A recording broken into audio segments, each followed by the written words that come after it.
함께해 주실 분들 소개해드리겠습니다. 윤경호 매일경제논설위원, 이현종 문화일보 논설위원, 김광록 계명대 교수, 김성환 시사평론가 이 자리에 나와 계십니다. 안녕하십니까? 네, 안녕하세요.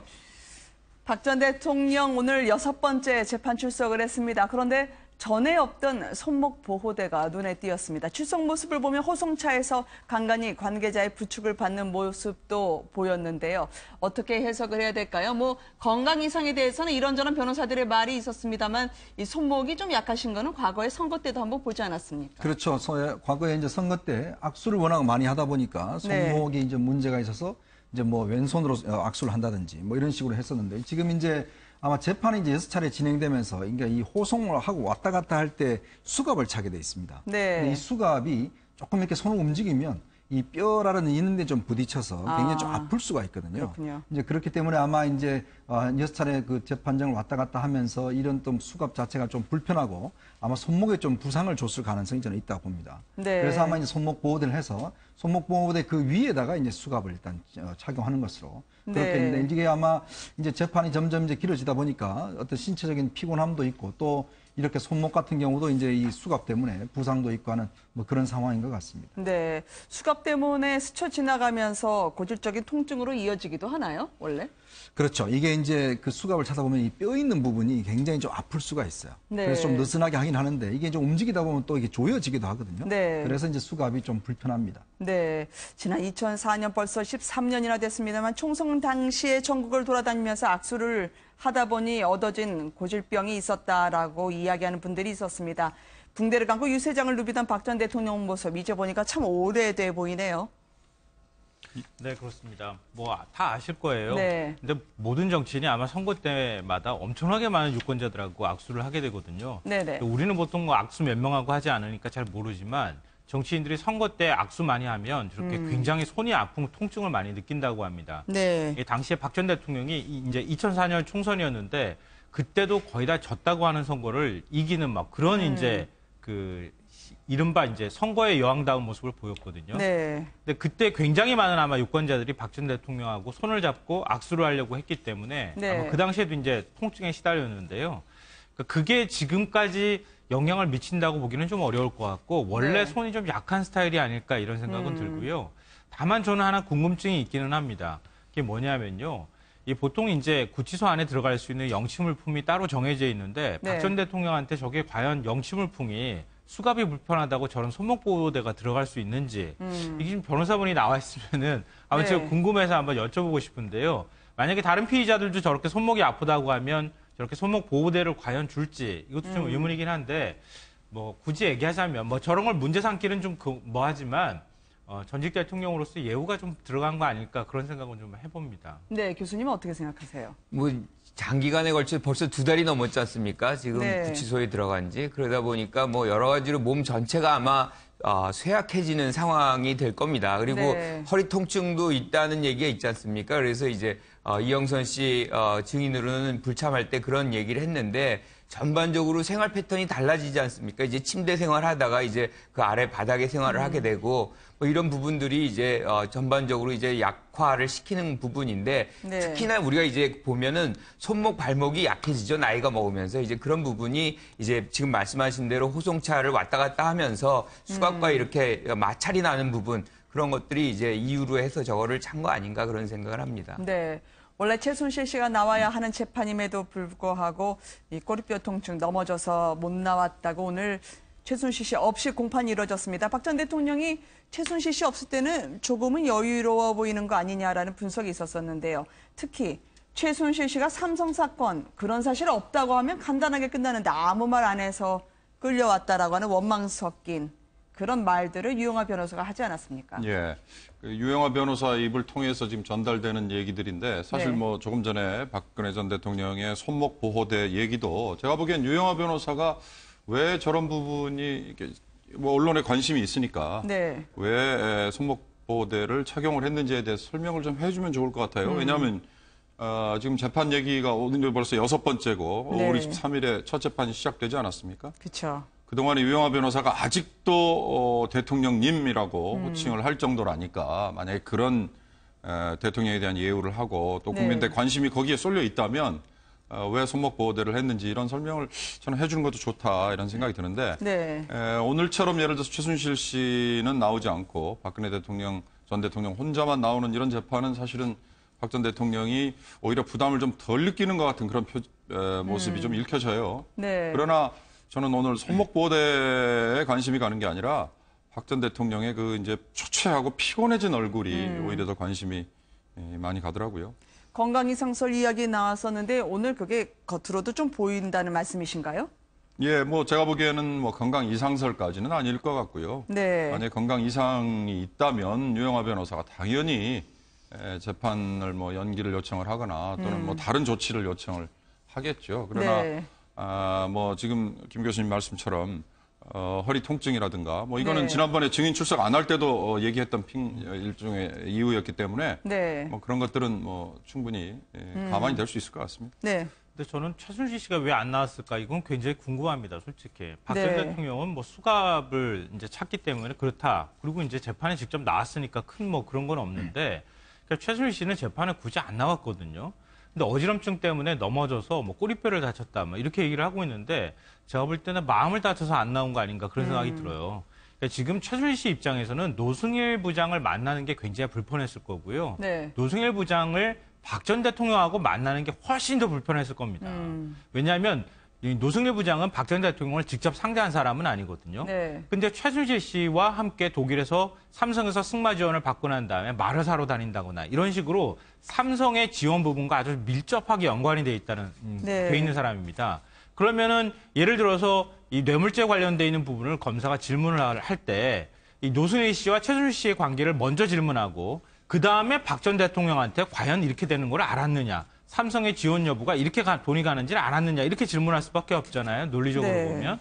근데 그러면은 최순실 씨 입장이 훨씬 더 불편하겠죠. 박 전 대통령 입장에서는 난 모릅니다 이렇게 하면 되지만 최순실 씨는 박 전 대통령을 그렇게 공공한 처지로 만들었다고 하는 주범이 될 수 있기 때문에 이 재판은 굉장히 피하고 싶었을 거라고 저는 생각되고요. 네. 물론 뭐 사람이 아픈 거 두고 이거 거짓말이라 그러면 굉장히 서운한 말이 될 수도 있겠지만 제가 생각컨대는 이 몸이 아픈 것보다는 불편한 마음 때문에 오히려 안 나왔을 가능성이 훨씬 더 높았다 이렇게 생각이 됩니다. 아무래도 동고동락을 하고 결국은 등을 돌리게 된 노승일 전 부장의 만남이 불편했겠죠. 까칠까칠하다 느껴질 정도였을 텐데요. 최순실 씨가 어지럼증 때문에 오늘 넘어져서 나오지를 못했다. 건강에 대해서는 구체적으로 들은 바 없다고 이경재 변호사 알 듯 모를 듯한 말을 했습니다. 한번 들어보시겠습니다.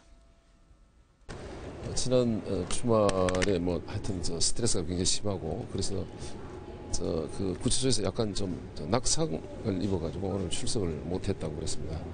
그러나 뭐 저희 재판에 협조하는 의미에서 저희 변호인에 참여해서 소정 외에 지금 증인에 대한 신문을 하고 있습니다.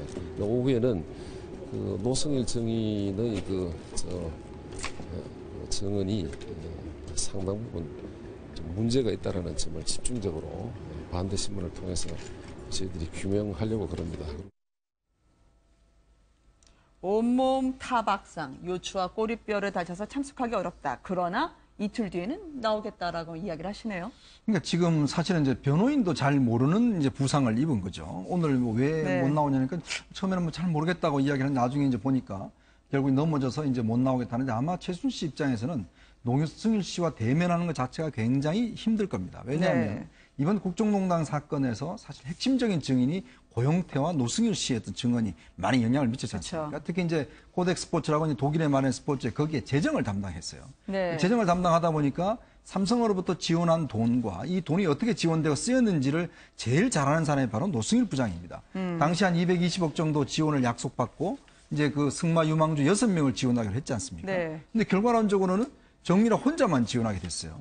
그러다 보니까 결국 한 70억 정도가 이제 지원이 됐는데 이제 그 과정에 대해서 노승일 부장이 누구보다 잘 알고 있는 것이죠. 그리고 그러면서 이제 결국 노승일 부장이 한 이야기가 결국 삼성 돈은 먹어도 된다라는 이야기를 박원호 전문을 통해서 이제 전해드렸다는 네. 것이죠. 그 최순실 씨가 한 이야기란 것이죠. 그건 뭐냐면 결국은 이번 사건에 있어서 핵심적으로 결국 최순실이 삼성을 통해서 어떤 뇌물을 받았던 정황과 그 구체적인 증언을 해준 사람이 바로 노승일 씨입니다. 네. 그래서 다른 증인들과 달리 아마 최순실이 이 재판에 나오는 것 자체가 굉장한 스트레스가 있었을 것이고 힘들었을 것이다. 저는 이렇게 예상을 해봅니다. 그러니까 최순실 씨한테 저승사자는 사실은 노승일 씨죠. 왜냐하면 네. 고영태 씨 같은 경우는 막 그렇게 치밀함이 없거든요. 그러니까 뭐 증거를 모은다거나 뭐 이런 건 없는데 이 노승일 씨 같은 경우는 사실상 상당한 증거를 갖고 있고 또 오늘도 냈지 않습니까? 이 5가지를. 그러니까 이런 부분, 네. 네, 그렇죠. 이런 부분에서 그 장면에 존재할 때 본인이 대처할 방법이 없는 거죠. 그렇다 보니까 일단 빠지고 저쪽이 어떻게 나오는지를 보고 나서 전반적으로 좀 부정을 하거나 좀 전략을 세우려고 하는 그런 차원에서 오늘 아프다 핑계대고 안 나온 거 아닌가 뭐 그렇게 판단이 되네요. 참 듣고 싶지 않은 말만 골라서 하는 노승일 전 부장이었을 겁니다. 최순실 씨 입장에서 보면은요. 그동안에 노승일 씨 한번 거침없는 증언을 들어보도록 하겠습니다. 오늘도 정유라 씨에 대해서 절대 끈을 놓지 않았었고요. 박 전 대통령 노승일 전 부장을 바라보는 모습도 비슷하지 않았을까요? 노승일 전 부장의 과거와 오늘 발언 한번 들어보시겠습니다. 정유라 씨 영장 기각됐는데 어떻게 생각하시는지. 재청구를 해야 된다고 보고요. 귀국하기 전에 최순실 씨를 도와주는 변호사들로부터 많은 도움을 받은 것 같아요. 그러니까 정유라 씨도 이 정황을 다 알고 있다. 모를 수가 없죠. 그건 확실하게 알 수밖에 없는 거죠. 네. 최순실은 비선이 아니라 리모컨이 아니었나. 네. 저는 이렇게 생각합니다. 최순실은 나를 작동시키는 리모컨 역할을 했다. 비선은 아니다. 최순실이 시키는 대로 대통령이 움직였다 이런 뜻이죠. 그렇죠. 네. 네. 그걸 대통령도 그렇게 알고 있었다? 네. 삼성돈은 받아도 된다. 그만큼 탈이 안 날 수 있다라는 측면에서요. 심지어 받은 지원금은 정유라 씨뿐만 아니라 정유라 씨 남편의 친구의 생활비로도 다 꼼꼼히 챙겼다는 최순실 씨라고 오늘 2탄, 3탄을 터뜨린 노승일 전 부장입니다. 예, 독일에서 삼성과 최순실 간에 돈이 오고 갔을 때 또 계약을 맺었을 때 삼성 사람들과 만나면 안 된다. 네. 또 당신은 올라오지 마라. 뭐 여러 가지 보안 유지 뭐 이런 거에 굉장히 신경을 썼다. 이런 것조차도 오늘 노승일 씨가 얘기를 했는데요. 사실 노승일 씨의 이 여러 가지 증언들을 보면 사실 삼성이 지금 뇌물 공여의 핵심인 것으로 검찰이 기소를 했는데 최순실과 박근혜 전 대통령에게 삼성과의 거래 그리고 뇌물 공여 이거에 대해서 노승일 씨가 여러 가지 밝히는 얘기들이 상당히 중요한 단서가 될 수 있을 것 같아요. 오늘 이경재 변호사가 노승일 씨가 새로 제출한 5장의 메모 이게 증거 능력이 없다라고 강력히 반발한 이유도 아마 그런 점 때문이 아닐까 싶습니다. 근데 노승일 씨 증언이 굉장히 중요한 증언입니다. 왜냐하면 이 독일에서 생활을 할 때 그 돈을 관리했던 사람이 노승일 씨면은 삼성이 그동안에 뭐라고 주장했습니까? 정유라만 지원하기 위해서 우리가 승마 지원한 게 아니고 승마 팀을 만들어서 이 지원을 하려고 했는데 정유라만 공교롭게 뽑혀가지고 정유라만 지원하게 됐다. 이런 식의 논법을 사용했거든요. 근데 노승일 씨가 지금 박원호 전무가 얘기했다고 하는 얘기를 전한 걸 보면은 정유라 씨를 위해서 원래 만든 거라는 거를 알 수가 있다는 거죠. 그러니까 삼성의 뇌물죄 그 혐의라든가 이런 것들을 증언을 해주거나 확인할 수 있는 굉장히 중요한 진술들을 지금 하고 있다는 겁니다. 그러니까 지금 그리고 또 정유라 씨가 이 어머니가 다 알아서 했기 때문에 난 모른다 이렇게 얘기하지만 실제로 그 수혜자로서 정유라 씨의 생활비로 대부분 삼성에서 지원했던 돈들이 사용이 됐다고 하는 것들로만 볼 때도 정유라 씨가 얼마나 거짓말을 해왔는지를 확인할 수 있는 대목이고요. 최순실 씨가 뭐 비덱스포츠 나중에 이제 이름은 바꿨지만 비덱스포츠와 관련돼 있는 문제를 자기가 개입하지 않은 것처럼 얘기하고 있지만 실제로는 최순실 씨가 다 개입해서 실질적으로 다 지휘하듯이 했다고 하는 사실들도 알 수 있는 거죠. 그러니까 그동안에 지금 특검에서 수사한 내용이나 이런 것들로 얘기가 나왔던 것처럼 원래 이 독일에서 승마 지원을 하는 것은 기본적으로 정유라 씨를 위한 목적이었다고 하는 게 이 노승일 부장의 얘기로 다 확인되고 있다. 이렇게 볼 수 있을 것 같습니다. 새로운 메모까지 제출을 했습니다. 아무래도 비덱스포츠라는 회사가 유령 회사라는 걸 입증하는 걸 텐데요. 어쨌든 대기업에 지원받은 돈 결국 다른 선수들에게 가지 않고 정유라 씨에게 가면서 상대적으로 기회를 선수들이 차단당한 셈인데 그 돈은 정유라 씨 가족, 심지어 정유라 씨가 키우는 개고양이 키우는 비용으로 들어갔더라고요. 그렇죠. 정유라 씨 같은 경우는 특히 이제 개와 고양이한테 굉장히 좀 집착하는 스타일이었다고 이야기하지 네. 않습니까? 특히 뭐 굉장히 가격도 비쌌다고 그래요. 거기서 키우는 고양이만 뭐 개만 한 10마리 정도 됐고 또 고양이도 있고 이렇게 했는데 문제는 이제 이 뭐 패드라 하잖아요. 개, 고양이 키우면 이제 패드라든지 사료가 필요하지 않습니까? 네. 그 사료값까지도 전부 다 삼성에서 지원한 돈으로 지출했다는 것이죠. 그러니까 그만큼 삼성에서 어떤 뭐 승마 인재를 갖다가 육성하기 위해서 지원한 돈을 정말 개인적인 사사로운 생활비까지도 다 썼다라는 것을 이제 노승일 씨가 증언하고 있는 것이거든요. 네. 이 사건은 결국 보면 그러니까 결국 이 최순실이 어떤 삼성으로부터 돈을 빼내 와서 그걸 어떤 자신의 사적인 목적을 통해 썼다라는 것을 증명할 수 있는 하나의 이제 원인이 되는 것이고 네. 특히 이제 정유라 같은 경우는 이 개와 고양이에 대한 집착이 강했기 때문에 또 이 최순실 씨가 굉장히 싫어했다는 거 아니겠습니까? 네. 그러니까 그러다 보니까 결국 이제 말을 타야 되는데 왜 자꾸 그냥 개와 고양이만 키우느냐 이렇게 이제 하소연도 하고 또 이제 예를 들어서 그 이제 말을 다시 타야 되니까 그걸 또 상당히 다그쳤다 이렇게 증언도 하고 있는 상황이거든요. 네. 그런 걸로 보면 이 아마 그 특히 이제 노승일 씨가 그 어떤 독일에서 있었던 생활, 일상 네. 그리고 이 돈이 어떻게 쓰였는지 이것에 대한 구체적인 상당히 증거들을 좀 제시를 하고 있는 것 같습니다. 네.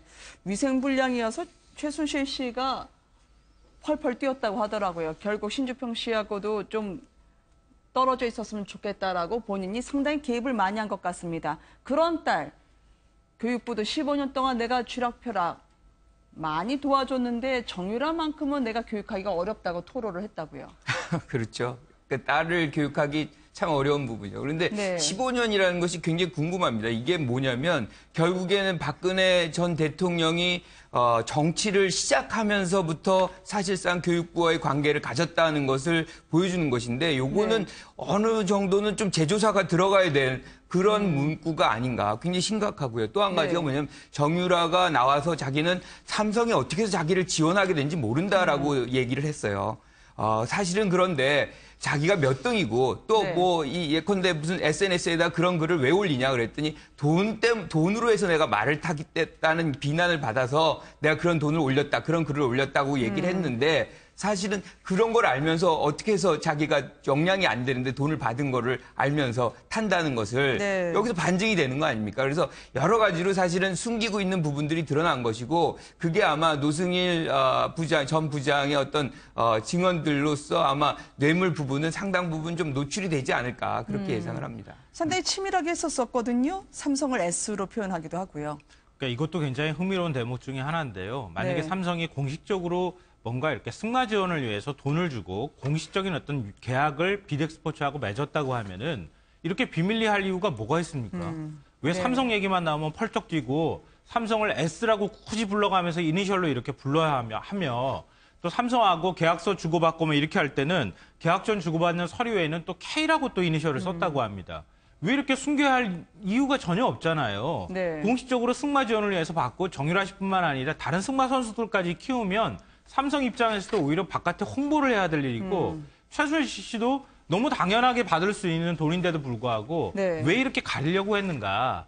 여기서부터 궁금증이 시작되는 거 아니겠습니까? 네. 결국은 최순실 씨가 이 삼성과 어떤 관계를 통해서 돈을 받게 됐는지 중간에 박근혜 전 대통령이 있다는 사실을 다 알고 있었다는 얘기가 되는 것이고 이 정유라 씨가 이런 사실을 전혀 모르고 엄마가 다 알아서 해서 전 모릅니다 이렇게 얘기하는 것도 과연 얼마나 설득력이 있는가 이것도 좀 문제고요. 저는 한 가지 좀 궁금한 부분이기도 하고 좀 문제 제기를 하고 싶은 부분이 뭐냐면은 네. 이렇게 최순실 씨, 노승일 부장, 그 다음에 또 한 명이 주력 인물이라고 하는 주요 인물이 바로 박원호 전 전무라고 하는 사람입니다. 박원호 전 전무가 이런 일들 다 처리했다고 지금 증언들이 나오고 있는 상황이고요. 네. 심지어는 이화여대 특혜 입학에도 박원호 전 전무 이름이 계속 거론이 된단 말이에요. 왜냐하면 김경숙 전 차대 학장과 박원호 전 전무가 또 아는 사이고 김경숙 전 학장의 남편과도 또 아는 사이하고 연결이 됩니다. 그런데도 불구하고 왜 박원호 전무는 이런 부분에서 다 빠져나가고 네. 이 사법 처리나 뭐 특별히 이렇게 어떤 주목받는 사람이 못 되고 있는지 이 부분도 그 이유가 뭔지 저는 개인적으로 굉장히 좀 궁금합니다. 최순실을 상당히 조력자로서 도와줬던 사람으로 알고 있는데요. 박원호 전 정무 말이죠. 최순실 씨가 아마 딸 정유라의 도쿄 금메달 이런저런 얘기를 많이 했던 모양이죠. 오늘 노승일 전 부장의 증언에 따르면 금메달 따는 건 꿈깨라고 일명 불가능에 가깝다고 얘기를 했다고요. 글쎄요, 증언 내용을 보면 재미있어요. 네. 말과 함께 지내는 시간이 하루에 1시간도 안 됐다. 네. 그러니까 훈련도 하지도 않고 그냥 놀기만 했다. 사실 별로 관심도 없었다. 네. 이런 투의 얘기인데, 실제로 훈련하는 모습을 별로 보지 못했다. 이런 걸로 보면, 최순실 씨는 정유라의 승마를 통한 네. 국가대표 아시안게임에서 은메달 단체로 따고 이랬으니까 금메달을요? 네. 금메달을 땄으니까 그 다음에 이제 더 나은 성적을 또 따기를 기대를 했을지 모르지만 다른 중간에 출산까지 하고 이미 이제 물 건너 간 걸로 옆에서는 네. 다 봤던 거 아니에요? 저는 방금 우리 앵커께서 슬쩍 얘기하고 넘어갔지만 이 노승일이라는 분이 중요한 내부 고발자이고 중요한 역할을 한 건 사실입니다. 코레스포츠에서 재무 업무를 맡았으니까 삼성이 공유한 돈 이런 게 최순실에게 전달이 돼서 정유라를 위해서 어떻게 쓰였는지 이런 얘기는 굉장히 아마 노승일 씨의 증언에서 굉장히 중요할 거예요. 네. 근데 이제 다만 노승일 씨의 얘기 하나하나가 다 의미를 갖는 것은 아니라는 점을 좀 봐야 될 겁니다. 예를 들어서 최순실이 내가 교육부를 15년 도왔다 이런 얘기가 무슨 의미가 있는지 네. 그 말 뒤에 보면 내가 교육부와 15년 동안 이런저런 걸 해왔는데 순실이 교육은 내 마음대로 안 되더라. 뒤에 얘기를 하다가 아마 한 말 아닐까 저는 이렇게 짐작이 네. 가는데 이 노승일이라는 사람이 물론 최순실과 박근혜 전 대통령 간의 여러 가지 행태 그다음에 최순실과 삼성 간의 거래에서 키맨 역할을 할 거는 분명한데 네. 그렇다고 해서 노승일 씨가 마치 자기가 모든 걸 다 아는 것처럼 얘기하고 그거에 언론이 또 다 주목하고 이럴 필요는 저는 없다고 봐요. 네. 정유라 씨는 오늘도 3일째 바깥으로 출입을 하고 있지 않습니다. 아마 토요일 오전 정도에 변호사를 만나러 택시를 타고 나간 거 외에는요. 아마 많은 취재진들이 오늘도 미승빌딩 앞에서 정유라 씨 취재를 위해서 장사진을 이루고 있는 것 같습니다. 6층과 7층이 자신의 집이던데요. 정유라 그렇죠. 씨는 지금 어떤 생각을 하면서 저 집 안에서 머무르고 있는 걸까요? 일단 지금 아마 영장 재청구가 가장 관심일 겁니다. 사실 네. 이번 사건에서 검찰이 일단 업무방해 혐의로만 영장을 청구를 해서 일단 기각됐지 않습니까? 네. 그러니까 지금 검찰에서 여러 가지 좀 비난을 받고 있는 게 왜 이제 자금 도피라든지 이런 사항들을 넣지 않았냐 이런 문제 좀 지적을 받고 있기 때문에 아마 검찰 입장에서도 반드시 정유라를 다시 아마 구속시키려고 할 겁니다. 네. 그래서 아마 그런 준비들 할 것이고 일단 정유라도 지금 안심할 수 없는 상황이죠. 네. 어차피 자신이 이제 영장 재청구가 이루어진다라면 예전에 이재용 전 부회장 같이 또 다시 구속될 수 있는 가능성도 있고 그렇기 때문에 아마 지금 이제 덴마크에 있는 아들을 빨리 좀 데리고 올 것 같아요. 네. 왜냐하면 이제 지금 현재 그 덴마크 측에서도 이제 더 이상 어떤 보호를 해줄 수 없다라는 이야기를 하고 있고 이제 빨리 데려가라는 이야기를 하고 있다고 이야기하지 않습니까? 네. 그래서 아마 이제 빠른 시간 안에 아마 빠르면 이번 주 중으로라도 제가 볼 때 아마 아들을 데리고 오려고 할 겁니다. 그 왜 그러냐면 일단 아들이 있으면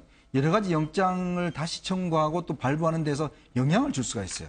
예를 들어 네. 시중 여론도 아니 애기 엄마하고 애가 있는데 또 저렇게 구속시킬 필요가 있느냐 이런 동정 여론도 생길 수가 있는 것이거든요. 그래서 아마 정유라 입장에서는 지금 이경재 변호사가 이야기했다고 하는 것 같이 최대한 하여튼 조용히 있으라 가만히 있으면서 일단은 지금 현재 좀 여론전이라든지 동정 여론 그리고 빨리 아들을 데리고 와서 좀 어떤 이 동정 여론 어떤 부추를 일으키는데 어떤 그 상황을 조성하자 이런 쪽으로 좀 계획을 짜고 있지 않는가 생각이 듭니다. 네. 지금 국정농단 게이트의 마지막 퍼즐로 불렸던 정유라 씨인데요. 정유라 씨가 입국장에서 했던 말과요. 그리고 서울중앙지검에서 했던 말들이 조금은 여유를 되찾은 듯하기도 합니다만 한 군데에서 국민들 심려 끼쳐드릴 죄송합니다라고 이야기해도 심려를 계속 해주는 대목이 하나가 있습니다. 잠시 뒤에 이 인터뷰를 보고 나서 말씀을 해드리도록 할게요. 함께 먼저 보시겠습니다. 심려 끼쳐드리고 이런 일 벌어지게 돼서 정말 죄송합니다. 정말 죄송합니다. 저는 다니지 않은 학교에 괜히 입학을 해서 많은 분들한테 분노를 사고 그 학생분들 입장에도 좀 안 좋은 영향을 끼치는 것 같아서 정말 죄송하게 생각합니다. 네, 저는 학교를 안 갔기 때문에 입학 취소는 당연히 인정을 하고요. 저는 제 전공이 뭔지도 사실 잘 모르고 저는 한 번도 대학교에 가고 싶어 한 적이 없었기 때문에 저는 입학 취소에 대한 거에 대해서는 드릴 말씀이 없고 죄송합니다. 근데 다니지도 않을 학교에 괜히 입학했다라고 하면 참 학생들 많은 거리를 어떻게 마음 편히 걸어 다니려 그러는지 모르겠습니다. 그런데 분명히 본인이요, 체육과학부 교수에게 저는 체육과학부 정유라입니다라고 이야기한 부분. 금방 몇 달 뒤면 드러날 수 있는 대목인데 왜 저렇게 이야기를 했을까요? 저게 바로 본인이 엉성한 리포트를 올리고 교수가 친히 알아서 잘 고쳐줬던 그 상황 아니었겠습니까? 그렇죠. 거짓말을 기본적으로 이제 준비하고 온 거죠. 그래서 공항에서 내렸을 때의 얘기들은 거의 거짓말 수준에 있는 얘기들이 전제된 것이고, 사실은 기각 후에 나와서 할 얘기가 공항에 처음 내려서 해야 되는 얘기입니다. 즉 국민들에게 사과하고 학생들에게 죄송함을 얘기를 해야 되는데, 그때는 오히려 억울하다. 나는 뭐 내가 무슨 과인지도 몰랐고 나는 어디로 가는지도 모른다. 전공이 어디인지도 모르고. 이거는 그거를 통해서 떨어진 학생들, 그리고 이 모든 일의 사실은 중심에는 이 정유라 씨가 있는 거거든요.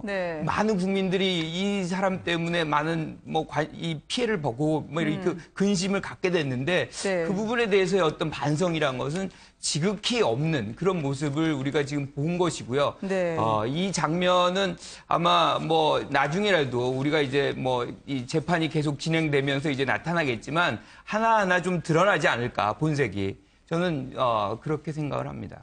최순실 씨도 귀국 전에 측근에게 컴퓨터를 부수라고 증거인멸을 지시했는데, 최근에 한 보도에 따르면 조력자들과 차명폰으로 정유라 씨가 통화를 했고 소환 직전까지 꼼꼼하게 자료를 없애는 부분에 노력했다라는 주장이 나오기도 했었습니다. 그러니까 지금 이제 정황들을 보면 정유라 씨가 덴마크 있을 때면 이미 변호인과 어떤 긴밀하게 좀 만났다는 거 아니겠습니까? 그러면 아마 들어와서 무슨 이야기를 할지 이런 것들에 대한 시나리오들도 다 짰을 거예요.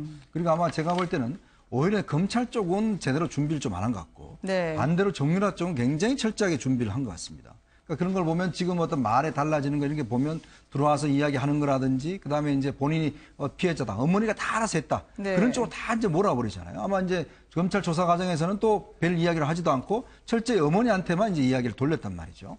이런 걸로 보면 일단 정유라는 들어와서 어떻게 하면 기각이 될 것인가, 이 부분에 대한 좀 준비를 했는 반면, 지금 검찰은 조금 이제 상황 자체를 좀 느슨하게 본 게 아닌가. 예를 들어서 그쪽에서도 당연히 구금돼 있었지만, 그래서 왜냐하면 교수들이 지금 벌써 5명이나 구속돼 있지 않습니까? 근데 업무방해로만 해도 충분히 구속될 것 같다, 이렇게 아마 좀 판단한 것 같아요.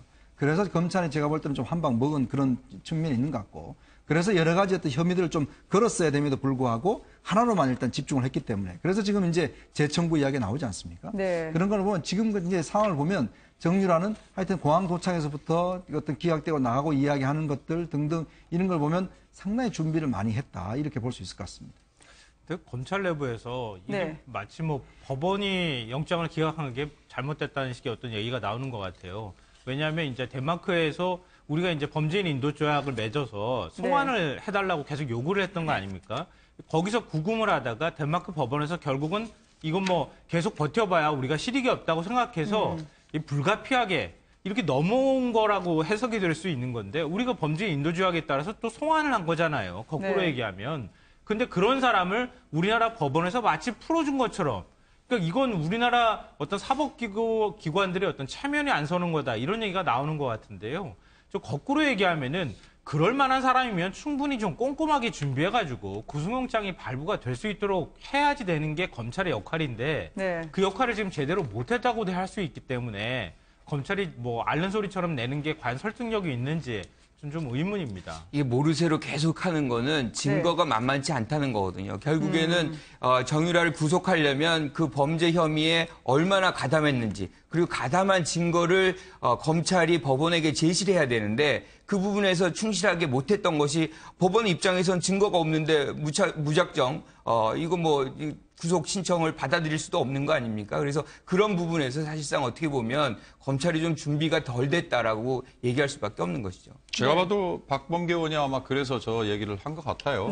박범계 의원은 사실 판사 출신이기 때문에 조금 더 검찰에 대해서 싫은 소리를 할 수 있을진 모르지만 일단 두 가지 측면이 있는 거죠. 지금 우리 김성환 평론가 말씀처럼 범죄인 인도 협정이 맺어져 있고, 다른 나라에서 이를테면 송환 불복 소송을 제기하지 않고 오히려 재발로 온 것처럼 법원이 혹시 착각을 한 거 아니냐라고는 이제 아침에 어느 신문이 지적을 했는데, 그거보다는 일단 모르겠습니다. 이 모녀를 함께 구속해서 재판을 하도록 하는 게 네. 지금 우리 형사소송법상 아마 판사 입장에서는 제대로 된 판단인지 이런 것도 아마 감안을 했을 것 같고 그다음에 아까 처음에 말씀하셨지만 만약에 아들이 온다면 그건 네. 또 더더욱 그런 점에서는 정유라까지도 구속 상태에서 재판을 받게 하는 게 맞을지 이런 거는 결코 아마 국민 감정하고 안 맞을 거예요. 네. 그러나 어찌됐든 이 사법부 간에 엇박자를 낸 듯이 비춰진 이런 점은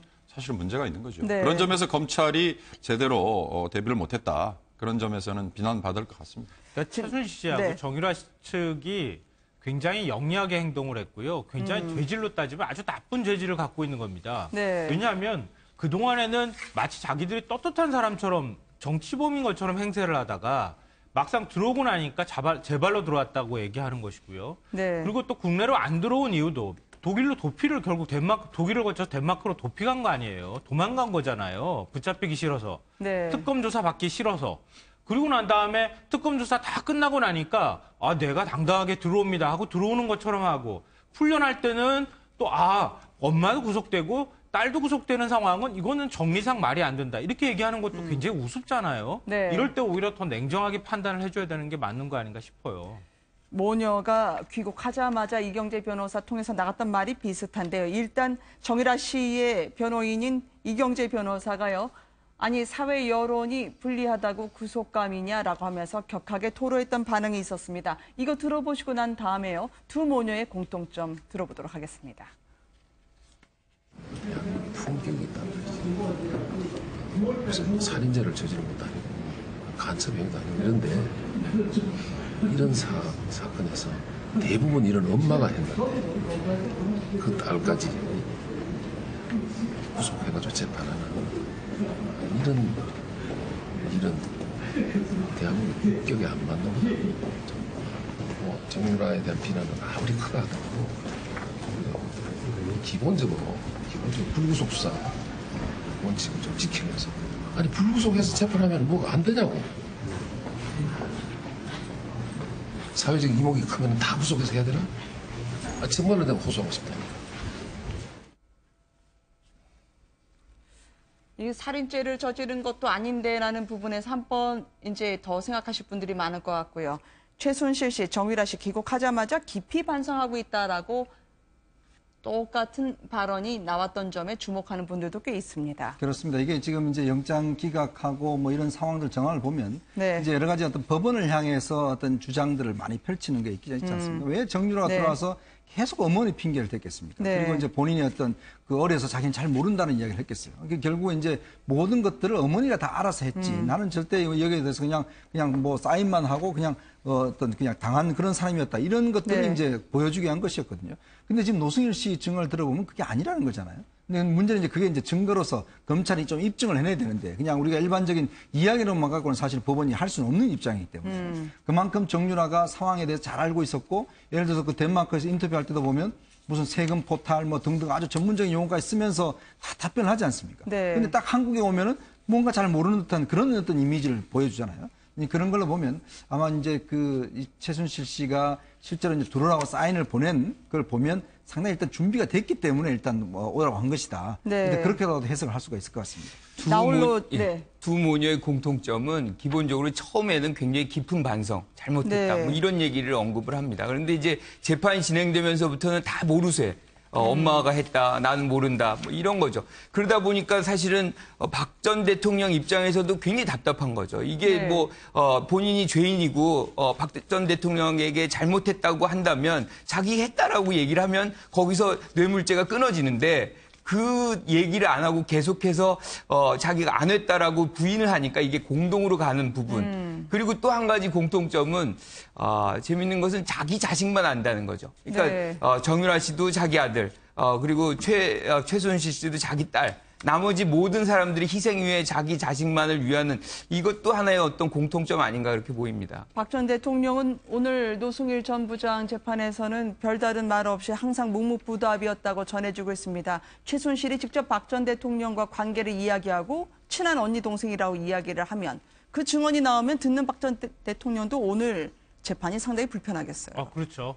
그러니까 최순실 씨가 안 나온 거죠, 오늘. 네. 만약에 최순실 씨가 친한 언니 동생 사이라고 바깥에 다니면서 얘기하고 다녔다. 이런 얘기 나오면 박 전 대통령이 어떤 식으로든 반응을 보여야 되잖아요.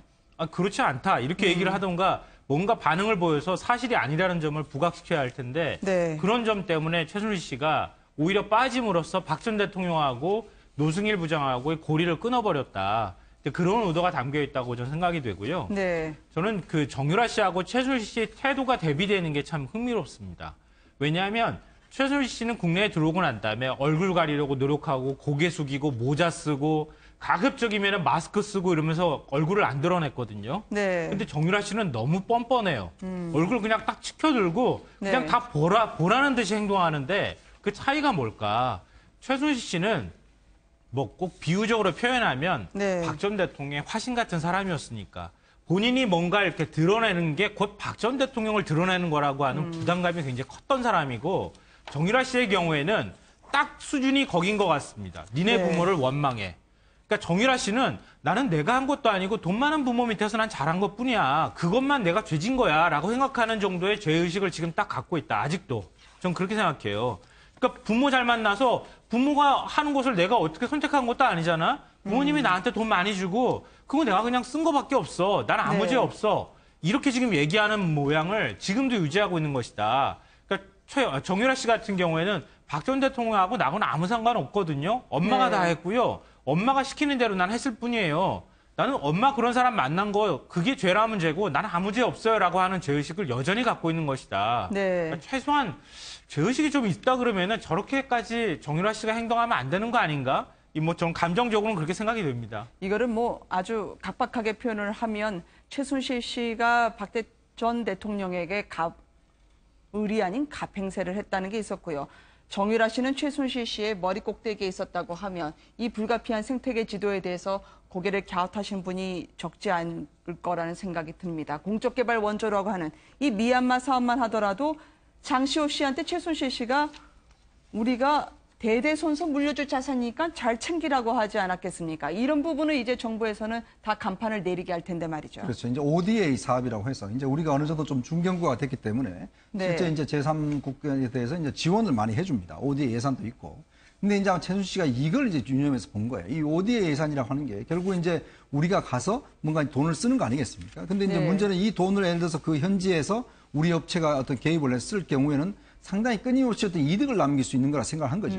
그러다 보니까 미얀마 대사도 이제 아는 측근들 갖다가 이제 이야기를 해서 네. 미얀마 대사 세워놓고 특히 또 이제 미얀마 같은 경우에 커피 사업이 이제 있으니까 네. 그 어떤 ODA 사업을 통해서 커피를 본인이 직접 거기서 사업을 해서 이걸 끊임없이 한국에 수입하려고 했던 네. 그런 정황들이 나타나고 있고 특히 이 사업 관련해서는 이제 고영태한테도 많은 제안을 합니다.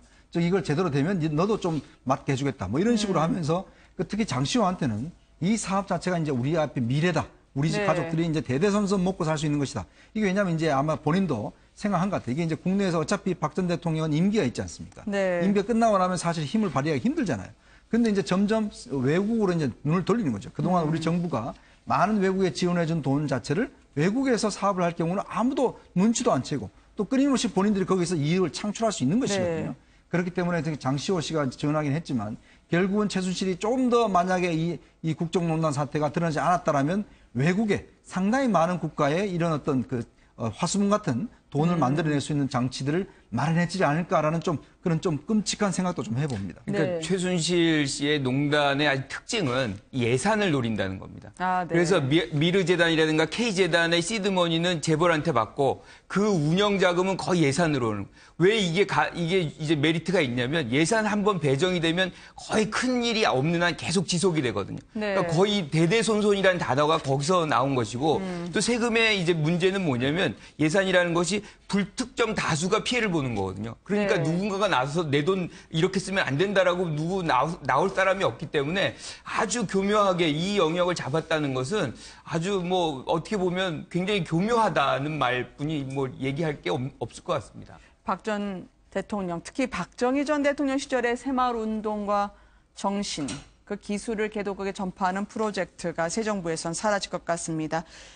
그래도 박정희 전 대통령 탄생 100주년 우표는 지속적으로 발행이 된다고 하네요. 예, 이게 우정사업본부가 지금 주관하는 건데요. 네. 박정희 대통령 그러니까 탄생 100주년에 맞춰서 하기로 했던 거고 이미 이 사업은 사실은 작년 5월에 이미 결정이 됐어요. 네. 이제 공교롭게도 지금 정권이 바뀌었고 지금 원래 예정됐던 대로 발행을 하겠다고 하니까 더불어민주당 쪽에서 지금 반발을 하고 있는데요. 사실 저는 더불어민주당 정당에서는 정치권에서는 이 문제를 제기할 수 있다고 봅니다. 그러나 공무원들인 우정사업본부의 이 결정 자체를 취소할 수 있는, 알아서 취소할 수 있는 걸 요구하는 거는 무리라고 봐요. 네. 사실 뭐 정부 공무원들이라는 게 뭐 정권에 따라서 한번 의결된 예정했던 계획을 그렇게 뒤집는다는 거는 오히려 국민들에게 더 바람직하지도 않고요. 뭐 박정희 전 대통령에 대해서 사실 박근혜 전 대통령 시절에는 지금 코이카에서 하려고 했던 새마을운동 해외 전파 사업도 사실 박정희 전 대통령의 업적을 더 기리려는 그런 시도였는데 그게 이제 정권이 바뀌었으니까 뭐 그걸 중단하는 거는 뭐 어쩔 수 없습니다만 사실 설사 부끄러운 역사라 하더라도 역사는 역사고 기록은 기록이기 때문에 박정희 전 대통령의 탄생 100주년을 맞아서 발행하려고 했던 우표조차도 시비를 걸고 그걸 취소해라 이런 얘기는 사실 뭐 그렇게 대범해 보이지는 않습니다. 네. 그러니까 이게 이제 우리 ODA 사업이라는 게 사실은 우리가 상대방이 있는 사업이거든요. 새마을운동 같은 경우도 지금 뭐 영남대라든지 뭐 정부 차원에 좀 진행을 하고 있는 게 또 경상북도에서 진행하고 있는 게 있습니다. 이게 어떤 면에서 보면 새마을 사업의 어떤 이 농촌, 특히 농촌의 어떤 자발적인 어떤 걸 통해서 좀 발전하는 우리나라의 하나의 발전 모델이지 않습니까? 근데 굳이 이것 자체가 박근혜 전 대통령이 어떤 집중했다고 해서 이것 자체를 이제 만약에 폐기한다고 할 경우에 상대방 국가에서는 어떻게 볼지 좀 그런 면도 좀 저는 생각해 봐야 될 것 같아요. 왜냐하면 우리가 지금 아프리카 쪽에 지원하는 게 사실은 그렇게 많이 없습니다. 오히려 아프리카 쪽 같은 경우는 중국에게 엄청나게 지원을 하고 있거든요. 그나마 우리가 이제 아프리카의 새마을 운동이라는 명분을 통해서 이런 ODA 사업을 진행을 하고 있거든요. 근데 과연 이제 전 정권의 일이라 또 박 전 대통령의 어떤 아버지가 했던 일이라고 해서 과연 이 사업을 그냥 아예 없애는 것 자체가 국익에 유리할 것인가? 이런 면제는 좀 다시 생각해 봐야 될 것 같아요. 어쨌든 이것 자체가 보면 뭐 정권 차원의 한 정권 차원에서 어떤 호불호를 가릴 수 있는 문제는 좀 아닌 것 같고 상대방도 있기 때문에 우리가 또 일방적으로 한다면 또 그 국가는 어떻게 생각할지 그래서 좀 더 심도 깊게 의견을 좀 고려를 해야 될 것 같습니다. 그러니까 그 방금 전에도 말씀하셨던 것처럼 새마을 운동 사업 자체가 나쁘다기보다는 그 사업을 통해서 정치를 하려고 했던 그 방식 자체가 나쁘다는 거죠. 그러니까 ODA 사업이라고 하는 게 새마을 운동 사업만 들어가 있는 게 아니잖아요. 다양한 형태의 ODA 사업이 이루어지고 있고 우리도 그 예산도 더 앞으로 늘려서 개도국이나 이런 데 더 많은 지원을 해줘야 된다고 하는 게 국제사회의 요구고 우리 스스로도 좀 그런 역할들을 해야 할 필요가 있습니다. 근데 문제는 저런 식으로 새마을운동 사업이라는 명칭을 달고 그걸 정치적으로 이용하고 또 그 과정에서 오히려 그 나라 국가의 정치적으로 이용당할 위험이라든가 여러 가지 우려들이 있거든요.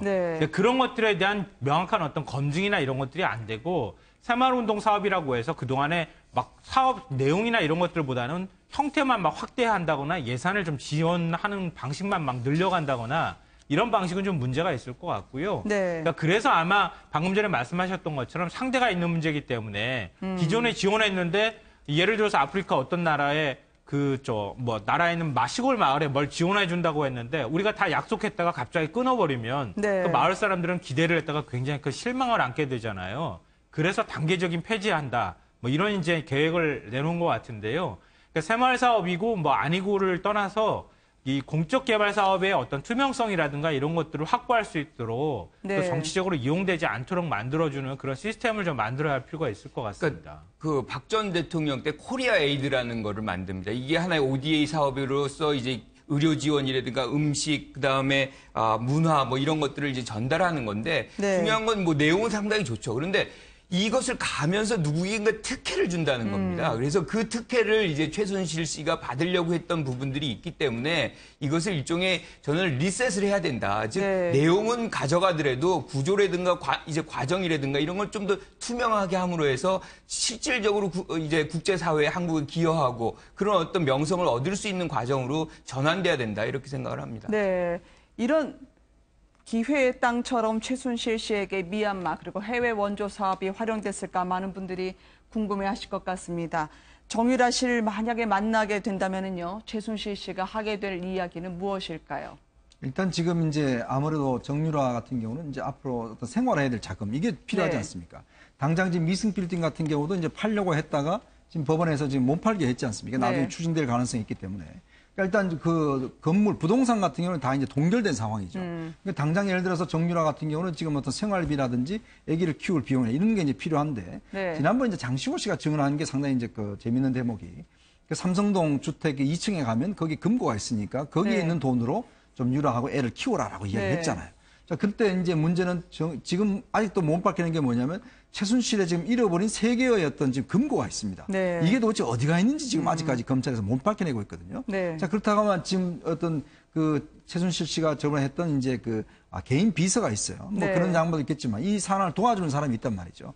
그러면 과연 최순실이 그냥 아무 없이 그냥 잡혔겠는가? 저는 그렇게 생각하지 않거든요.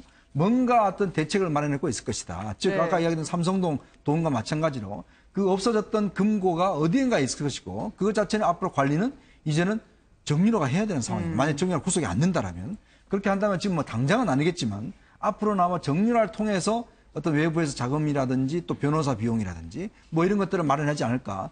그렇기 때문에 상당히 이거는 좀 앞으로 예의주시해야 될 대목이 좀 있는 것 같습니다. 지금 나홀로 집에 있는 정유라 씨인데요. 어머니하고 만나게 되면 저렇게 이제 유리벽 사이로 통화를 하게 되는 건가요? 아버지는 그러면 언젠가는 만날 가능성은 혹시 없을지요? 저는 뭐 가장 이상했던 게 뭐냐면 사실은 네. 덴마크에 그렇게 구속이 될 때 왜 정윤회 씨가 안 갔는지 네. 그리고 귀국할 때 왜 아버지가 옆에 없는지 이게 가정이 사실은 그 뭐 끈끈함 뭐 이게 가장 중요하고 보호해야 되는 네. 사람이 아버지인데 아버지가 있어야 될 자리에 없고 지금도 없단 말이에요. 네. 이거는 우리가 상상하는 보통의 가정은 아니다. 이제 그런 측면을 네. 뭐 짚고 넘어가지 않을 수가 없는 것 같아요. 네. 지금 정윤혜 씨는 딸이 마음을 추스를 시간이 필요하다. 당분간 좀 지켜보겠다라는 입장을 전한 걸로 전해지고 있습니다. 옥바라지를 정유라 씨가 잘 할 수 있겠습니까? 글쎄요, 뭐 여러 가지 측면으로 저도 의문이 드는데요. 네. 뭐 일단 먼저 정윤혜 씨 얘기부터 하자면은 노승일 부장이 생물학적인 아버지다 이렇게 얘기했던 게 굉장히 의미심장하지 않을까 싶은 생각이 네. 들고요.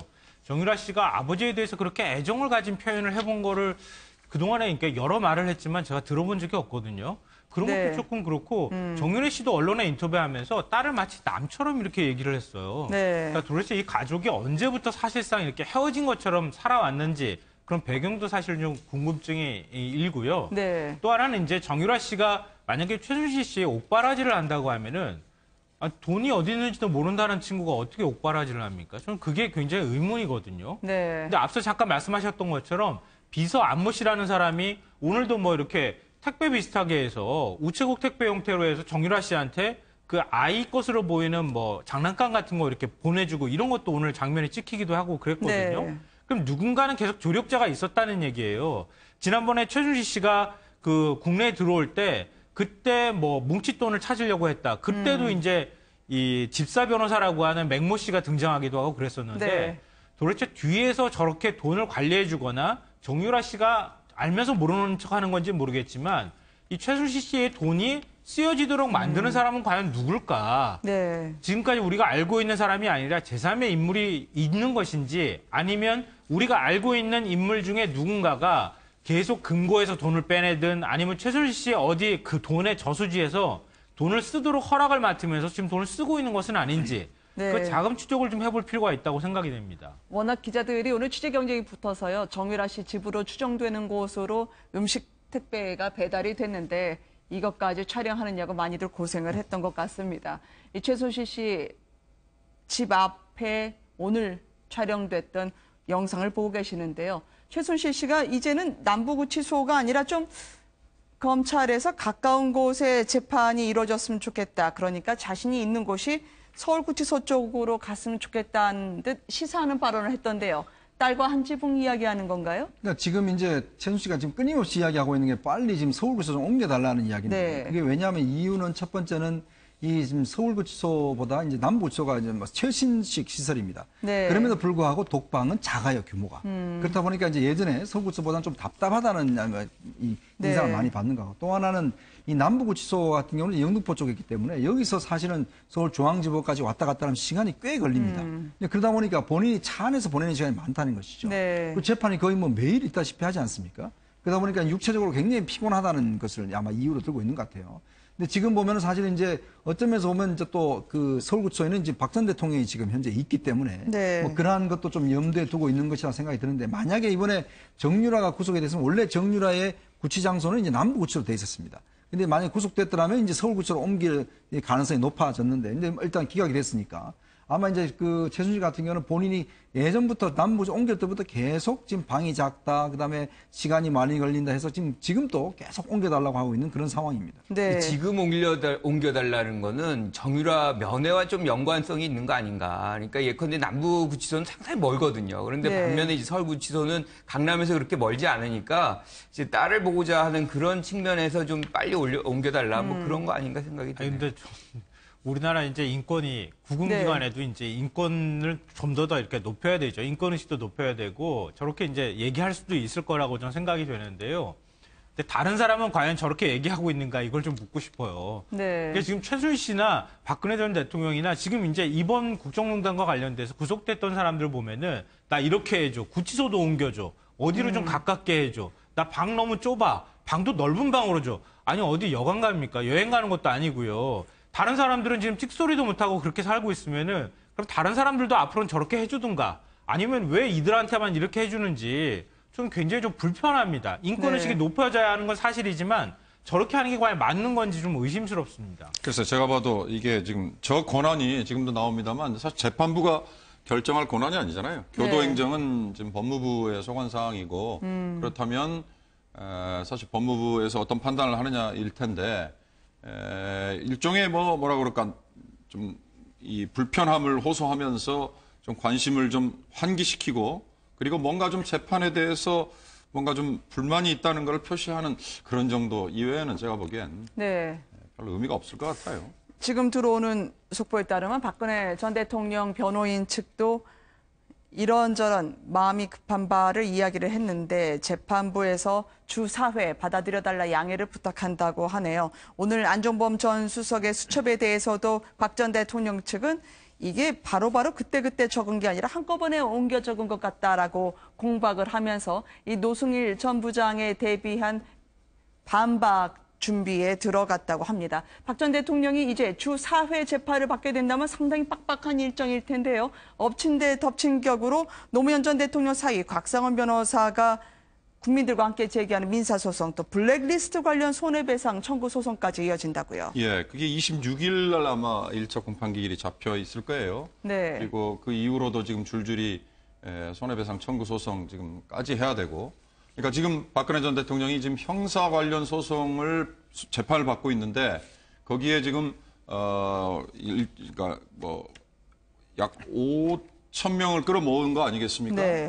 노무현 전 대통령의 사위인 곽상원 변호사가 나서서 지금 하고 있는 시민들을 대리하는 거죠. 예, 시민들 네. 대리한 이게 지금 민사 관련 소송인데 이것도 지금 재판이 진행이 돼야 되고 또 블랙리스트 관련 소송도 또 따로 지금 진행이 돼야 되고 그러나 어찌됐든 지금 관심은 곽상원 변호사가 나서서 지금 진행하고 있는 저 민사 관련 소송인데 네. 저기 지금 뭐 어찌됐든 박근혜 전 대통령의 통치행위로 인해서 생긴 국민들의 피해를 민사상으로 배상을 해라 이건데 네. 사실 어찌 보면 정치적인 상징성이 있는 재판이지만 저게 과연 어떤 결과가 이어질지 그게 참 주목이 되긴 돼요. 5,000명에 1인당 50만 원이니까요. 25억 넘게 토해내라라는 건데 이 박 전 대통령 입장에서는 아니 이 정도 탄핵받은 것도 내가 지금 부당하다고 생각하는데 민사까지 라고 좀 어이없어 본인이 생각할 수도 있겠어요. 그렇죠. 지금 민사뿐만 아니라 지금 다른 재판에 또 증인으로 지금 또 출석을 해야 됩니다. 지금 박지원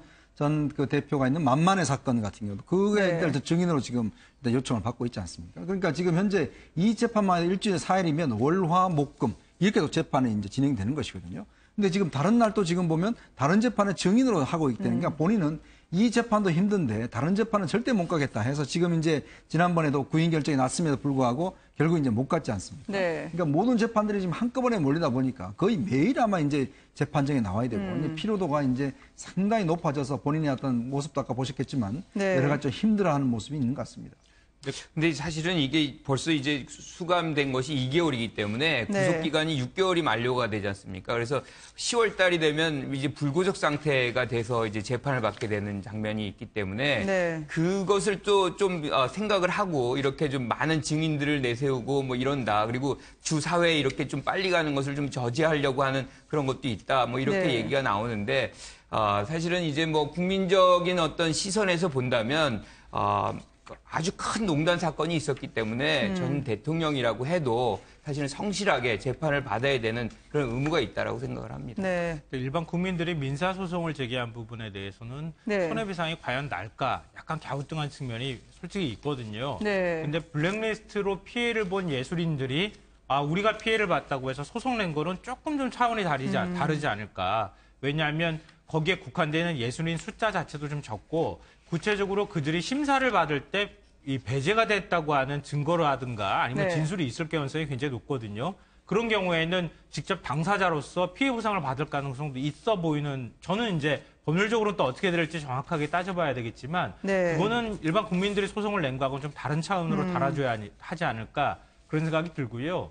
그리고 이제 일반 국민들이 대통령이 통치 행위를 잘못했을 때 물론 정치적으로 책임지는 거 지금 형사소송이 진행 중이긴 하지만 대통령을 지낸 사람한테 뭔가 책임을 물을 방법이 마땅치가 않습니다, 사실. 네. 그리고 대통령 말고 국회의원한테도 책임 물을 방법이 마땅치가 않아요. 그러니까 국회의원이 스스로 비리로 만약에 뭐 뇌물을 받아가지고 국회의원직을 내려놓을 경우에 그러면 유권자들은 당연히 피해를 볼 거 아니겠습니까? 지역 구민들은. 그런 경우에 그러면 어떻게 그 사람한테 책임을 물을 거냐 이런 문제가 남아있기 때문에 이번 소송의 경우에는 여러 가지 측면에서 좀 의미가 있다. 파급 네. 효과가 있을 수 있는 소송이라고 저는 개인적으로 생각합니다. 네. 지금 박근혜 전 대통령, 최순실 씨, 그리고 정유라 씨까지 뗄래야 뗄 수 없는 이 세 사람의 이야기를 들어봤습니다.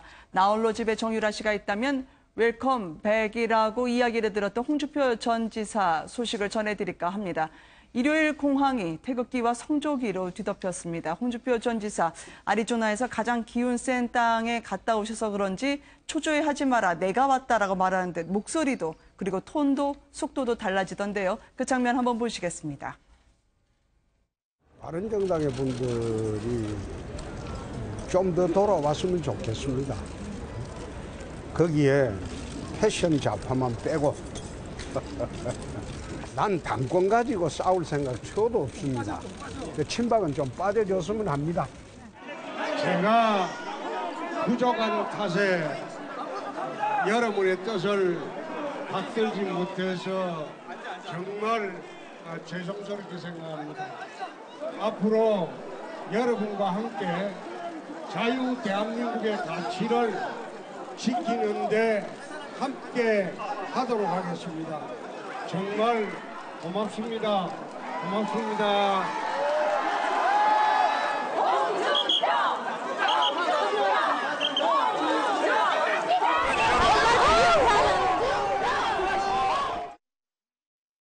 연호 소리 때문에 제대로 홍준표 전 지사의 이야기를 듣기가 힘들 정도로 열화와 같은 성원이 어제 이어졌습니다.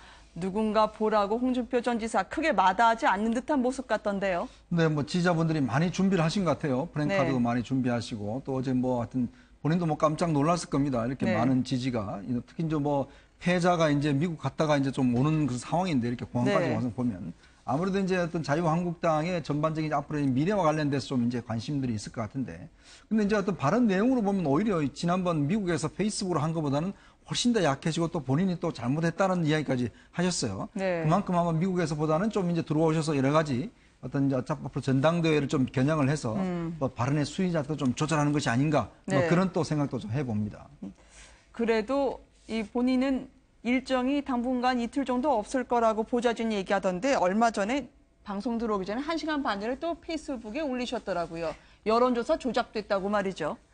아니 뭐 기본적으로 이렇게 빨리 온 거는 네. 뭔가 이유가 있는 거죠.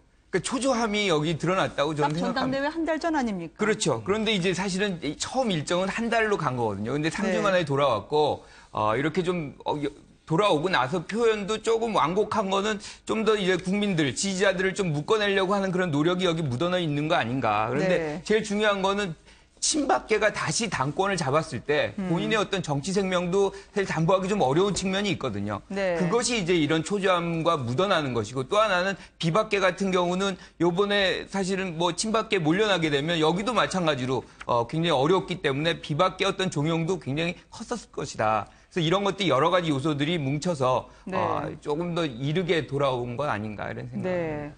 이 눈높이가 훨씬 위에 있을 정도로 단상 같은 곳에 올라간 듯한 홍준표 전 지사의 귀국 모습을 보고 계십니다. 오늘도 여지없이 본인의 SNS 활동, 미국에서 원격으로 했다면 이제는 직접 한다는 정도 차이가 있을 뿐이죠. 귀국한 날 제가 유심히 봤는데요. 대선 패배 뭐 이런 얘기가 사실은 없더라고요. 그러니까 제가 지금도 다시 보니까 제가 부족한 탓에 여러분의 뜻을 받들지 못해서 정말 죄송스럽게 생각한다. 이렇게만 표현을 했어요. 근데 이제 오늘 아침에 올린 SNS에서는 사실 이거는 이제 본인이 직접 얘기한 게 아니라 쓴 거 아니에요? 대선 패배에 대해서 사죄드린다 이런 얘기도 했고 그다음에 지금 나옵니다만 패장이 귀국하는데 이렇게 많은 분들이 와서 이렇게 얘기를 했어요. 사실 제가 홍준표 전 지사가 대선 패배 후에 미국으로 가서 사실상 SNS 정치를 할 때 먼저 반성부터 하시라 이런 주문을 했는데 그러면 이제 귀국을 해서 어떤 메시지를 처음에 낼까 이것도 사실 궁금했는데요. 대선 패배라는 표현이 있느냐 없느냐 물론 이게 뭐 중요하지 않을 수 있습니다. 그러나 이렇게 철저하게 반성하고 철저하게 본인이 깨졌다는 걸 인정하고 나야 사실 다시 출발할 수 있다. 이게 지금 정치판에서 과거의 전례들을 볼 때 많은 전문가들이 하는 얘기인데 지금 홍 지사가 보이는 저 모습이 보수가 다시 뭉칠 수 있고 또 본인이 지금 얘기한 뭐 난 당권에 관심 없다 그러지만 누가 봐도 지금 당권 때문에 일찍 온 거고 7월 3일 전당대회에 다시 이제 전면에 재등장하려고 하는 여러 가지 정치 계획을 짜놓고 하는 움직임 같은데 그게 지금 이제 받아들여질까. 더 중요한 건 새누리당에 저렇게 나와서 저 태극기 흔들어주는 여러 같은 일부 지지자들 저분들만의 지지 위에 정치를 하는 걸로 통할 수 있을까? 뭐 홍문종 지금 아마 최고위원 전 최고위원이죠. 그분이 그렇게도 얘기했던데 정의당이나 뭐 또는 뭐 통진당처럼 뭐 5% 6% 지지만으로 앞으로 한국당을 유지하려고 하느냐 이런 얘기를 했던데요. 저는 사실 그런 말을 홍 지사가 좀 반성을 하고 잘 듣는 게 중요한 거 아닌가 이런 생각합니다. 그런 면에서 한번 좀 들어보려고 합니다. 왜냐하면 당초에 홍준표 전 지사만 생각하면 잠이 안 온다라고 얘기를 해서 이거 그리워하시나 그럴 게 아니라 당대표 될까 봐 걱정된다. 걱정이 태산이다라고 하는 홍문종 의원의 이야기를 한번 들어보시겠습니다. 친박이라고 하는 사람들은 뭐 어떻게 생각하는지 모르겠습니다만 다 저 바퀴벌레라고 하고 다 빼버리면 그러면 뭐 1% 가지고 하겠다는 겁니까? 2% 가지고 하겠다는 겁니까? 우리 당이 어떻게 그 미래를 겨냥하고 미래를 향해서 나갈 수 있을까 하는 생각을 하니까요. 정말 잠이 안 옵니다. 이분 하시는 말씀을 들으면. 그분이 만약에 당 대표가 된다 그러면요. 뭐 좀 죄송합니다만은 뭐 우리가 이제 앞으로 통진당이나 정의당처럼 그저 3, 4%나 그 아주 그 극소수의 그 홍준표를 좋아하는 사람들하고만 정치를 하겠다는 건지 참 그 걱정이 태산 같습니다. 일명 바퀴벌레 혹은 낯술 먹은 사람으로 지칭을 받았던 친박 의원들 사이에서는 뭐 영 깝깝하기가 이를 데 없을 것 같아요. 떨떠름하고 별로 좋아 보이지 않는 느낌을 얘기하고 있는데 이게 오히려 또 친박의 현재 현실을 보여주는 거 아닌가 싶어요.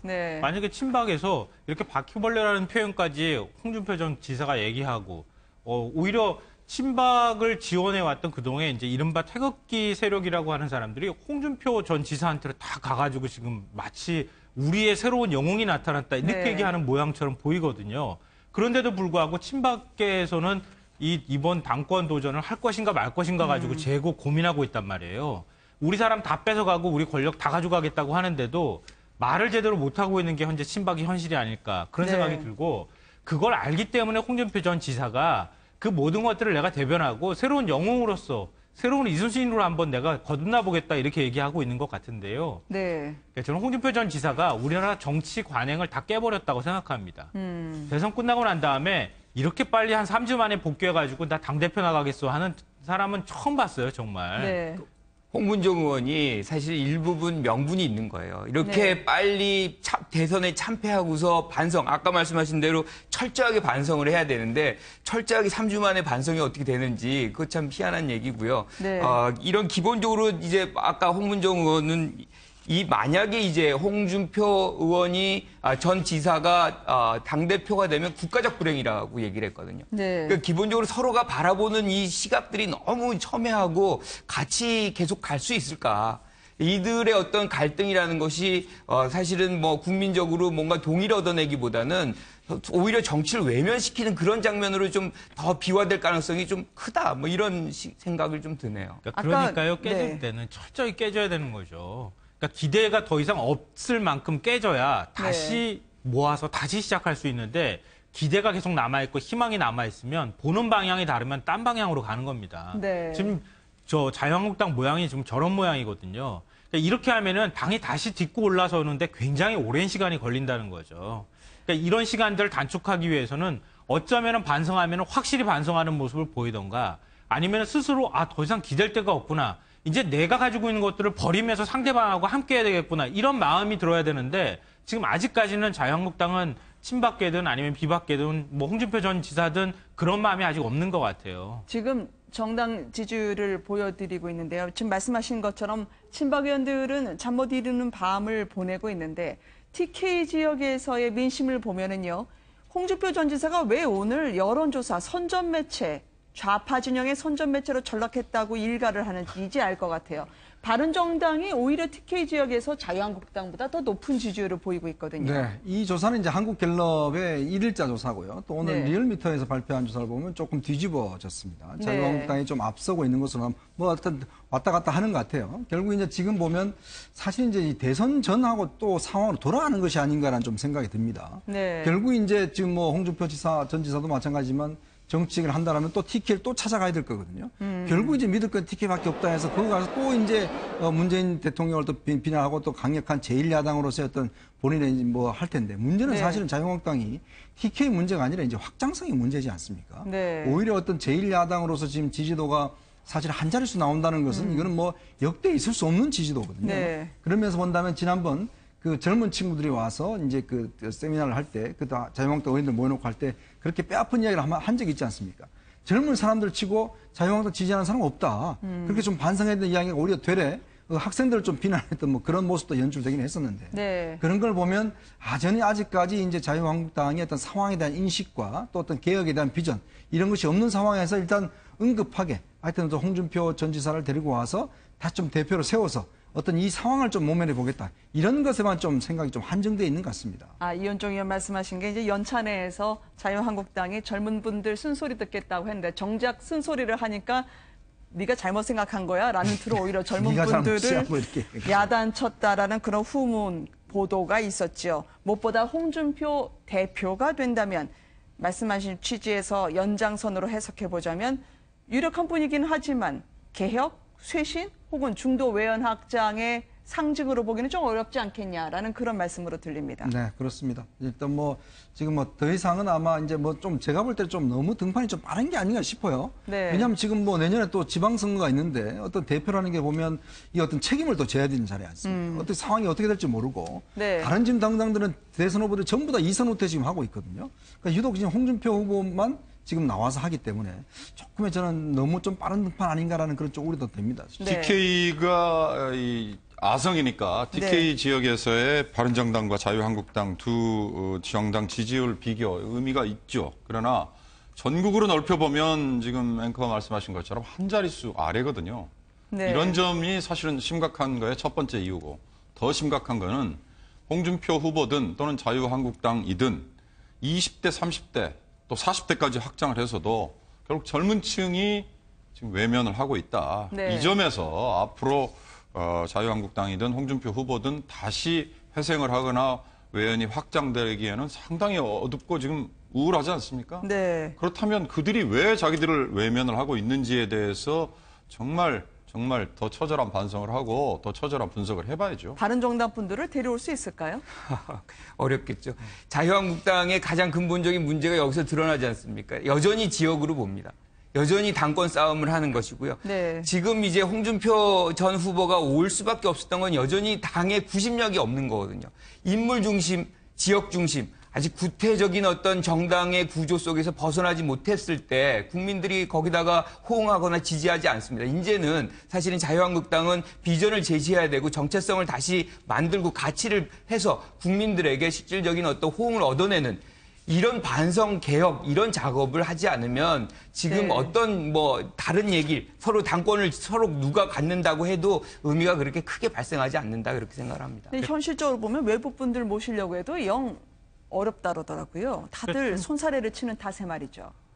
받아들일 준비가 돼야지 오지 않겠습니까? 네. 와가지고 뭐 어떤 개혁적인 정책, 임명진 전 비대위원장도 마찬가지잖아요. 뭐 내놔도 말을 들어야지 와가지고 내놓든가 이렇게 할 텐데 그게 잘 안 되는 상황이라는 것 때문에 고사하는 측면도 있는 것 같고요. 네. 저는 만약에 총선이 1년만 남겨놨다. 그런데도 지금 자유한국당이 저러고 있을까? 그런 생각을 해요. 그러니까 107석이라고 하는 게 앞으로 남아있는 임기 동안에 그대로 유지가 되기 때문에 네. 지금 국민 지지도하고 의석수하고 일치가 되지 않고 있어서 이 정도면은 나는 어차피 국회의원직 자리 유지하고 있으니까라고 하는 생각들을 하고 있기 때문에 절박감을 덜 느끼고 있는 것이다. 네. 이런 절박함을 국민들이 느끼는 것만큼 위기의식을 느끼는 것만큼 자유한국당도 좀 느껴야 한다.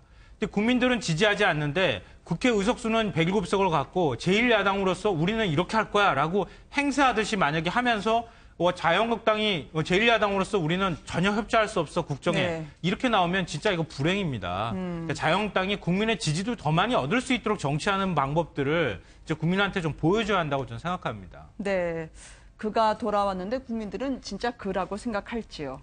글쎄 말입니다. 일단 뭐 좀 아마 앞으로 이제 홍준표 전 지사가 어떤 행보를 보일지 거기에 네. 따라서 좀 국민들 판단도 좀 달라지지 않을까 싶습니다. 뭐 이제 앞으로는 아마 뭐 그렇게 페이스북에 했듯이 이렇게 그런 말씀보다는 좀 국민 전체를 위한 말씀을 하시고 걱정하신다면 뭐 국민도 다시 한 번 더 홍준표 전 지사에게 또 기회를 주지 않을까 또 그런 생각도 해봅니다. 국민들에게 중요한 건 당권이 아니라 민심이기 때문에 또 그렇겠죠. 방금 들어온 소식에 따르면 박근혜 전 대통령 재판에 대해서는 앞으로는 다음 주부터는 SK 관련 신문도 이루어져서 최태원 회장이 아마 증인으로 나올 가능성이 높다고 합니다. 보다 다른 속보들은 뉴스와이드에서 전해드리도록 하고요. 뉴스앤이슈는 오늘 여기서 마치도록 하겠습니다. 함께해 주신 여러분 감사합니다. 고맙습니다.